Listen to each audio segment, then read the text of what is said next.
Jeremy Corbyn has sparked a backlash among Labour ranks by claiming that he won the argument in the general election despite leading the party to its worst defeat since 1935. Writing in The Observer, the Labour leader said that he took responsibility for the defeat, but insisted that his policies were popular and his manifesto would in time be viewed as historically important. And he indicated that he wants his successor to continue in the direction he has steered the party since taking the helm in 2015. His analysis won a scathing response from Harriet Harman, Labour's joint longest-serving MP, who took over as interim leader when Ed Miliband resigned immediately after losing the 2015 election. Responding to Corbyn's article, Ms. Harman said, "This shows no willingness to understand why Labour suffered this catastrophic defeat.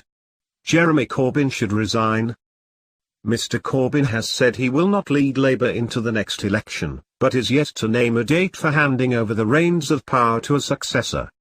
Bermondsey and Old Southwark MP Neil Coyle, a long-time critic of Corbyn, tweeted, "But I won the argument" is not something Neil Kinnock would have said. And former Minister John Speller joked, "Clearly the play was a success, but the audience was a failure." In his Observer article, Mr. Corbyn said, "We have suffered a heavy defeat, and I take my responsibility for it." But he added, "I am proud that on austerity, on corporate power, on inequality and on the climate emergency we have won the arguments and rewritten the terms of political debate. But I regret that we did not succeed in converting that into a parliamentary majority for change. There is no doubt that our policies are popular, from public ownership of rail and key utilities to a massive house building program and a pay rise for millions. The question is, how can we succeed in future where we didn't this time?"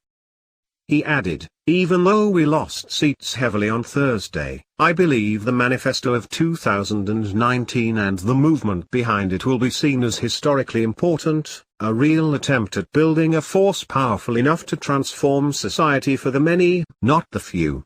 For the first time in decades, many people have had hope for a better future." In the video released on social media with the message "Our time will come," Mr. Corbyn said that Labour had created a new political mainstream and put the blame for his defeat on Brexit and media hostility.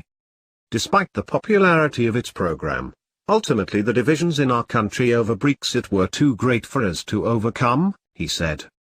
In a signal that he wants his successor to continue with his agenda, Mr. Corbyn wrote, "Labour will soon have a new leader.